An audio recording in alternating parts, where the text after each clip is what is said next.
ముందుగా సనాతన ధర్మ కుటుంబీకులందరికీ కూడా శుభాభివందనాలు. ఈరోజు నేను మీతో చర్చించాలనుకున్న ఆలయం హయగ్రీవ మాధవ ఆలయం గురించి ఈరోజు మనం తెలుసుకుందాం.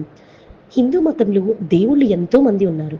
ఒక్క నారాయణ స్వరూపంలోనే ఎందరో దేవతలు ఉన్నారు. ఒక్కొక్క స్వరూపానికి తగ్గట్టు ఎన్నో దేవాలయాలు కూడా నిర్మింపబడి ఉన్నాయి.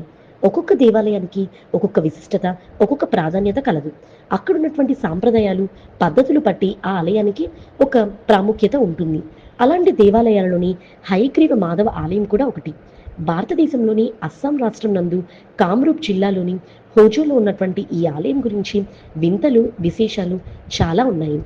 భారతదేశంలోని కామ్రూప్ జిల్లాలో శ్రీ హయగ్రీవ మాధవ ఆలయ నిర్మాణం శైలికి మాత్రమే కాకుండా అక్కడున్నటువంటి ప్రత్యేక సాంప్రదాయాలకు కూడా ప్రపంచంగా ప్రఖ్యాతిగాంచింది.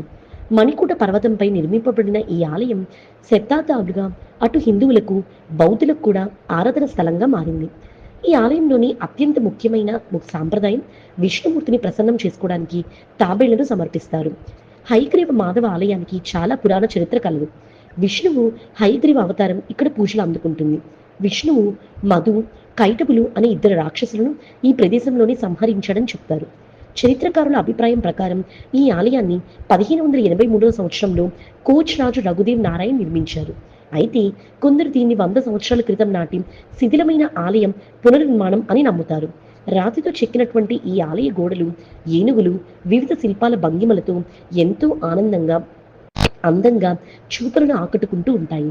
హయగ్రీవ మాధవ ఆలయంలో అత్యంత ప్రసిద్ధి చెందినటువంటి సాంప్రదాయమే తాబేళ్ల సమర్పణ. ఆలయానికి అనుబంధంగా ఉన్న కోనేరులోని మాధవ పుకురి అని అంటారు. ఇందులో వందలాది అరుదైన జాతుల తాబేళ్లు కనిపిస్తాయి. భక్తులు తమ కోరిన కోరికలు తీర్చుకోవడానికి లేదా దైవ అనుగ్రహం కోసం కోరిన కోరికలు తిరువత మొక్కులు చెల్లించుకోవడానికి ఈ కోనేరులో తాబేళ్లను వదులుతారు. అలాగే కొందరు ఈ తాబేళ్లకు ఆహారం పెట్టడం చేస్తారు.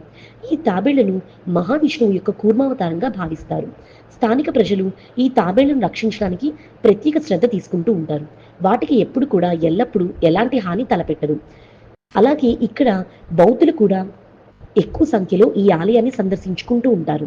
ఎందుకంటే టిబెటన్ బౌద్ధులు బుద్ధుడు మోక్షం పొందిన ప్రదేశం ఇదేనని నమ్ముతారు. ఈ కారణంగా వారు ఈ ఆలయాన్ని చాలా పవిత్రంగా భావిస్తారు. దీన్ని మహాముని ఆలయంగా బౌద్ధులు సంగ్రహిస్తారు. మనం తెలుసుకున్నారు కదా హయగ్రీవ మాధవ స్వామి యొక్క ఆలయ విశేషాల గురించి. ఈ వీడియో చూసిన మీ అందరికీ కూడా కృతజ్ఞతలు.